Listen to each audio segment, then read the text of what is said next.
Saturday morning நேற்று night சரியான மழை. காலையில் எழுந்து பார்த்தா சுத்தமாக மழை பெஞ்சதுக்கான அடையாளமே தெரியலை. காலையில் தான் இன்றைக்கி பாத்திரம் கழுவிட்டு வேலைகளை ஆரம்பித்தேன். இன்றைக்கி பிரேக்ஃபாஸ்ட்டுக்கு பூரிக்கிழங்கு தான். குழந்தைங்களுக்கு இன்றைக்கி ஆஃப் டே ஸ்கூல் இருந்தது. இன்றைக்கி பார்த்திங்கன்னா பூரி நான் வழக்கமாக செய்கிற மாதிரி செய்யலை. இன்றைக்கி ஒரு டிஃப்ரெண்ட்டாக ட்ரை பண்ணலாமே அப்படின்னு சொல்லிட்டு இன்றைக்கி பூரி பயந்துகிட்டே ஸ்டார்ட் பண்ணேன். எங்கே சொதப்ப போதோன்னு. ஆனால் சொதப்புனது என்னமோ பூரிக்கிழங்கு மசாலா தான். இது வரைக்குமே கரெக்டாக வந்திருந்தது. உருளைக்கிழங்கு பார்த்திங்கன்னா வேகவே இல்லை. இத்தனைக்கும் வழக்கத்துக்கு மாறாக 3 விசில் எக்ஸ்ட்ரா தான் வச்சேன். வேறு வழியே இல்லாமல் மிக்சியில் அடித்து போட்டால் அங்கே பாருங்கள் எப்படி இருக்குதுன்னு மயோனைஸ் மாதிரி ஆயிடுச்சு.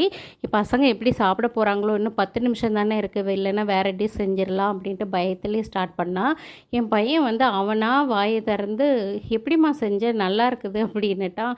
ஏதோ ஒரு வழியாக சாப்பிட்டா சரின்னு ஆளுக்கு 2 பூரியை திரட்டி கொடுத்துட்டேன். என் பொண்ணுக்கு தான் கொஞ்சம் பிடிக்கல. என் பையன் நல்லா சாப்பிட்டான்.